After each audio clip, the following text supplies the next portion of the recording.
2004年8月25號，內布拉斯加州法納姆朱爾延斯農場，一隻奶牛被發現死喺遠處嘅一個山谷入面，佢條脷冇咗，乳房被切走，仲少咗一隻眼。今次農場主請到林達豪，希望佢能夠幫手查清屠牛嘅元兇。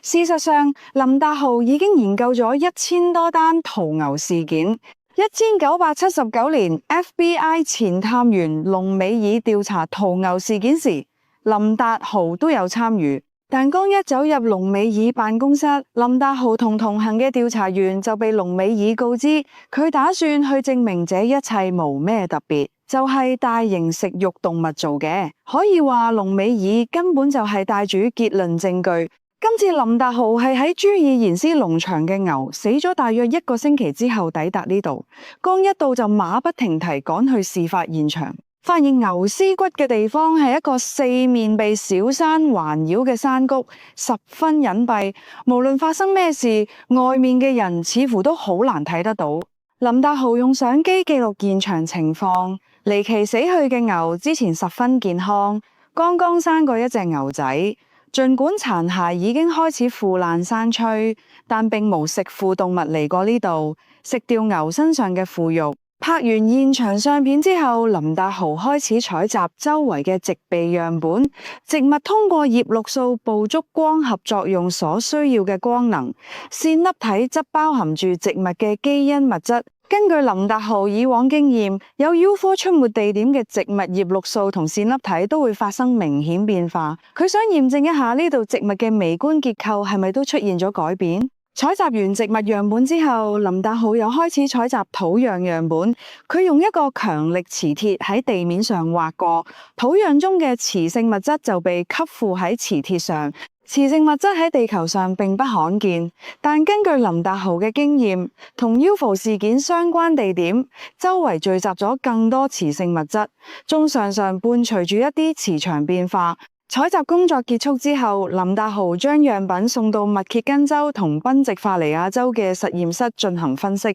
2星期之後，萊文古德博士話俾林達知，佢送嚟嘅土壤樣本中發現咗一啲赤鐵礦石同黑磁鐵顆粒。林達認為係 UFO 出現，另一啲鐵礦石上咗磁。而喺送嚟嘅植物樣本中，萊文古德博士發現喺牛遺體西面同西北面採集到嘅牧草內部結構發生咗明顯變化。呢個發現令林達大吃一驚，因為喺走訪調查過程中，有目擊者話俾林達知，佢曾經喺牛遺體被發現前見到奇怪光團，聽到隆隆聲，而光團同聲音就係嚟自牛屍體被發現地嘅西北方向。恰好西北方向嘅植被內部結構又發生咗變化。林達認為 UFO 正係從西北方向降落並且屠殺隻牛嘅。林達仲喺牛身上發現2個古怪嘅窿，直徑大約0.3厘米，窿口附近嘅肌肉組織已經變得十分堅硬。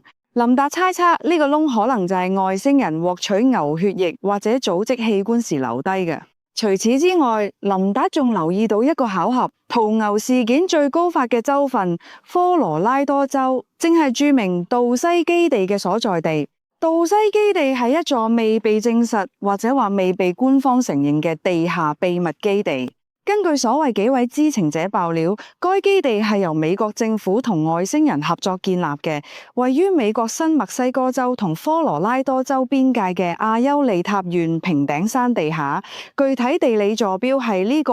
細心嘅人可能都留意到，道西基地係位於神秘嘅北緯37度線上，而湯姆米勒嘅農場亦位於北緯37度線上。具體坐標係呢個。1973年，密蘇里州皮德蒙特數百名居民曾經同時目睹大量不明飛行物喺空中毫不掩飾咁周圍飛。事發地點亦喺北緯37度線上。外星文明研究者查克祖科斯基30幾年嚟調查咗超過1000單神秘事件，其中有超過200單嘅發生地都坐落喺北緯37度線附近。返到杜西基地呢度，1979年，新墨西哥州商人及 UFO 愛好者保羅本內維茨聲稱，佢用電子雷達設備檢測到新墨西哥州某地與外太空空間嘅電子通訊信號。1982年，保羅開始話該信號喺地球上嘅發射地就係阿尤利塔縣平頂山下嘅一個秘密地下基地，該地距離杜西小鎮僅6到7英里，所以得名杜西基地。巧合嘅係，該地區恰好係70年代屠牛事件嘅高發地。後來保羅仲寫咗一本題為 Project Beta 嘅書嚟揭秘杜西基地入面嘅秘密。但真正令杜西基地引起世界範圍內 UFO 愛好者關注嘅人，其實係菲利普斯萊德。1995年，菲利普斯萊德首次對外發佈公開演講。佢自稱係一名前政府部門嘅地質學家同工程師，喺政府黑色工程項目中有17年工作經驗，持有第3等級安全保密級別。1979年8月，佢參與咗位於新墨西哥州洛斯阿拉莫斯地下基地嘅建設，嗰度係一處位於阿尤利塔縣平頂山下嘅生物實驗室。佢哋被要求喺地下掘出3立方英里嘅空間，喺鑽探工作進行到地表以下2.5英里深時，設備開始不斷損壞，工程停滯不前。而工作團隊中莫名出現咗一啲戴住綠色貝雷帽嘅美國陸軍特種部隊軍方人員。斯萊德隱隱察覺到事態唔簡單，佢決定坐升降龍深入地下探明情況。剛到達底部，斯萊德就聞到一股刺鼻惡臭，跟住眼前出現幾個身高7英尺，即2米幾高嘅大灰人。受驚之餘，斯萊德掹槍就朝灰人射擊，並成功擊斃咗2名大灰人。但外星人亦唔係好嘢嘅。根據斯萊德所講，一名大灰人做咗一個手喺胸前滑動嘅姿勢，然後一股藍色光束就射向佢，佢當場就被開膛破肚，左手幾隻手指亦被燒甩咗。斯萊德仲展示咗佢胸前長長嘅疤痕。危急關頭係同行一名軍方人員將佢奮力拖返升降龍，並按下上升掣先救咗佢一命，但嗰位軍方人員卻不幸喪生。後來斯萊德得知喺嗰場衝突中共有66名軍方人員同工程隊施工人員喪生，而斯萊德係少數幸存者之一。呢個就係著名嘅人類與外星人秘密戰役杜西戰爭。身體恢復之後，斯萊德開始着手收集證據，試圖查清杜西基地背後嘅秘密。後來斯萊德得知，政府其實早就在杜西基地嘅存在啦，但卻無告知施工隊，先造成如此重大嘅人員傷亡。斯萊德收集到嘅證據顯示，早在1954年，艾森豪威爾政府就同外星人簽署秘密合作協議。根據協議，外星人向美國政府提供技術，而美國政府則允許外星人用牲畜同綁架嚟嘅人類做實驗。斯萊德仲話，外星人其實喺地球上已經生活咗400-500年。斯萊德對政府呢種欺瞞行為感到十分憤怒，所以決定站出嚟揭露真相。而佢之所以喺1995年開始對外發表公開演講，仲有一個原因係佢當時已經查出患癌，時日無多，佢唔想將呢啲秘密永遠帶入棺材。1996年1月17號，斯萊德被發現死喺俄勒岡州威爾遜維爾嘅公寓入面，遺體被發現時佢已經失蹤幾日。但令人驚訝嘅係，導致斯萊德死亡嘅原因並非癌症。起初警方認為佢係死於中風，後來警方喺佢頸上發現導管打結嘅印記，認為佢係用橡膠導管自我了結。不過斯萊德前妻新西亞德雷爾對警方結論持強烈懷疑態度。首先，斯萊德生前曾經明確表示過，如果有一日我唔係自然死亡，咁我一定係被人謀殺。其次，斯萊德死後，佢公寓入面所有演講材料、相片同佢之前收集嘅外星金屬全部都不翼而飛，而裝有數百美元嘅銀包、金幣、珠寶等貴重物品卻都仲喺度。另外，法醫喺進行屍檢時，曾採集施耐德一啲血液同組織樣本，但卻拒絕並對其進行分析，稱政府唔願意將錢浪費喺自殺案上。不過，屍檢機構亦保證咗會將樣品保存12個月。然而隨後，當新西亞索要樣品並準備將佢哋送往獨立實驗室自費進行檢驗時，卻被告知樣品都唔見咗。新西亞仲表示，施耐德係化學專家，亦有醫療需求。佢手上有好多可以快速無痛苦讓自己離開嘅藥丸，點可能會去使用橡膠導管呢？最後就喺施耐德遺體被發現前一日，1996年1月16號，佢原本計劃喺佛羅里達州開啟另一場巡迴演講嘅，種種跡象都表明，施耐德嘅死實在太蹊蹺，可以話係佢嘅死將事件推向高潮，亦令更多人相信佢講嘅嘢。後來仲有華人網友爬出一段台灣衛律法師喺1992年進行嘅演講，演講中衛律法師都提到道西戰爭，描述細節同施耐德嘅說法一致。而且衛律法師演講時間仲比施耐德早咗3年，這令更多人認為施耐德嘅說法並非孤證。總之，施耐德進行公開演講之後，越嚟越多人傾向將屠牛事件同外星人掛鈎，認為外星人就係用施耐德口中嘅藍色激光對牛進行切割。而且施耐德仲話外星人已經喺地球生活咗400-500年，呢個同英國國王詹姆斯一世宮廷日記中記錄羊群最早被屠事件嘅發生時間又相吻合。但是施耐德嘅說法亦並非無懈可擊。佢曾經喺演講中發表過非常偏激嘅言論，話外星人真正目的係要徹底接管地球，佢哋計劃要喺2029年之前消滅地球上5%到7%嘅人口，即係要幹掉接近90%地球人。施耐德表示美國政府對此知情，但卻放任不管。可美國政府點解要任由外星人毀滅地球呢？這對佢哋有咩好處呢？於情於理都講唔通呀。另外，仲有具有福爾摩斯精神嘅網友爬出施耐德嘅案底。FBI 一份文件顯示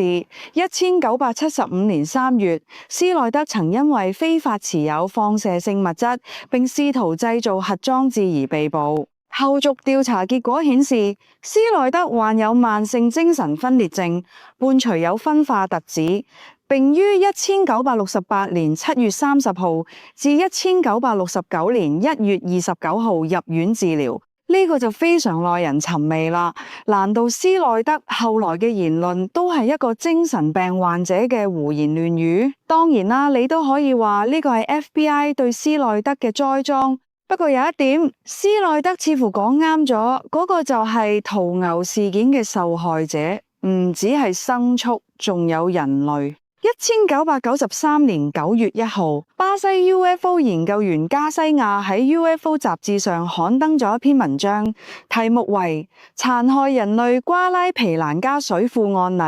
這是外星人製造的恐怖殘害事件嗎？文章講嘅係一件發生於1988年嘅案件，案發地點係巴西聖保羅南部瓜拉皮蘭加水庫邊一處淺灘，有人喺嗰度發現一名男子遺體。與普通死亡案件唔同嘅係，呢名男子身上有好多奇怪被殘害嘅痕跡，同此前發生喺世界各地屠牛事件中牛身上嘅痕跡十分相似。比如說都有器官被移除，而且男子身上有4到5處直徑3到4厘米規則嘅圓形創口，創口周圍有黑色燒焦碳化痕跡。根據聖保羅州警局公布嘅報告，現場無搏鬥痕跡，無大量血跡，男子身上亦無捆綁痕跡。毒理檢測證明男子亦無中毒跡象，男子顱骨無受損，但出現腦水腫。無受到直接創傷而出現腦水腫，